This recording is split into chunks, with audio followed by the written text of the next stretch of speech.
Irjen Pol Teddy Minahasa menolak diperiksa sebagai tersangka terkait kasus narkoba.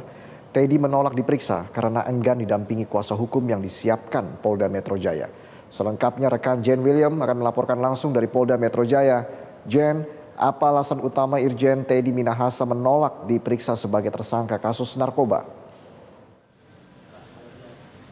Ya, Reza dan pemirsa, alasan Teddy Minahasa menolak untuk diperiksa sebagai tersangka hari ini ya di Mabes Polri lantaran ia ingin menggunakan kuasa hukum yang disiapkan dari pihak keluarganya.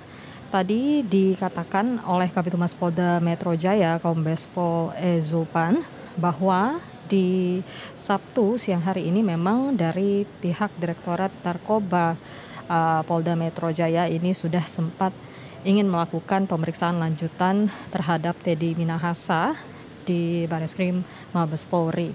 Namun dikatakan bahwa sudah sempat berlangsung pemeriksaannya, namun Teddy ini enggan untuk melanjutkan pemeriksaan karena ia tidak ingin atau ia menolak tim kuasa hukum yang sudah disiapkan dari pihak Polda Metro Jaya, melainkan ia yang menggunakan advokat yang sudah disiapkan dari pihak keluarganya.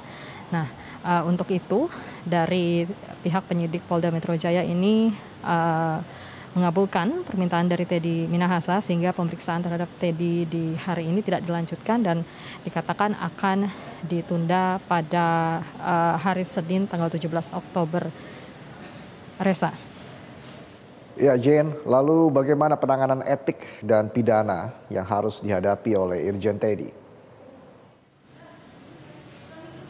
Ya, Reza, tadi dijelaskan oleh Kombes Pol Zulpan bahwa ada dua pelanggaran yang dilakukan oleh Teddy Minahasa. Yang pertama terkait pelanggaran etik. Nah, untuk pelanggaran etik ini akan ditangani oleh Mabes Polri.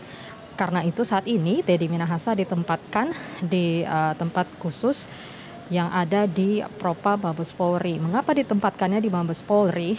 Karena ini untuk melakukan pemeriksaan terkait pelanggaran kode etik yang dilakukan oleh Teddy Minahasa dan ini akan ditangani oleh pihak Propam Mabes Polri begitu. Dan terkait pelanggaran yang kedua yaitu pelanggaran pidana soal keterlibatannya dalam peredaran narkoba begitu. Nah, untuk pelanggaran yang kedua ini, pelanggaran pidananya akan ditangani oleh Polda Metro Jaya.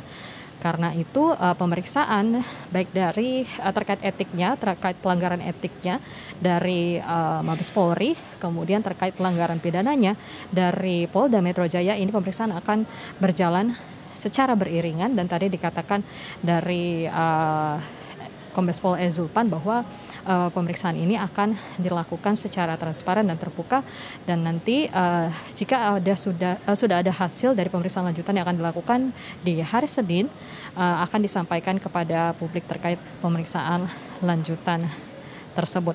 Dan tadi kami sempat konfirmasi ke Kombes Pol Zulpan terkait kapan kira-kira sidang etik terhadap Teddy Minahasa ini akan dilangsungkan. Zulpan menjelaskan bahwa itu merupakan ranah dari Mabes Polri karena untuk Polda Metro Jaya ini hanya menangani soal perkara pidana narkobanya saja. Dan untuk 4 orang tersangka lainnya yang juga terlibat dalam peredaran narkoba ini, ada 4 anggota Polri juga yang diketahui terlibat, ini juga sudah ditahan di Polda Metro Jaya dan ditempatkan di tempat khusus juga dan ditangani oleh Polda Metro Jaya terkait juga dengan pelanggaran kode etik yang mereka lakukan karena mereka ini masih merupakan anggota aktif Polri sehingga juga ada pelanggaran etik yang dilakukan dan ini juga akan ditangani dengan ancaman pidananya yaitu pemberhentian tidak dengan hormat. Demikian, Reza, kami kembalikan ke Anda di studio. Jen William melaporkan langsung dari Polda Metro Jaya. Terima kasih atas laporan Anda.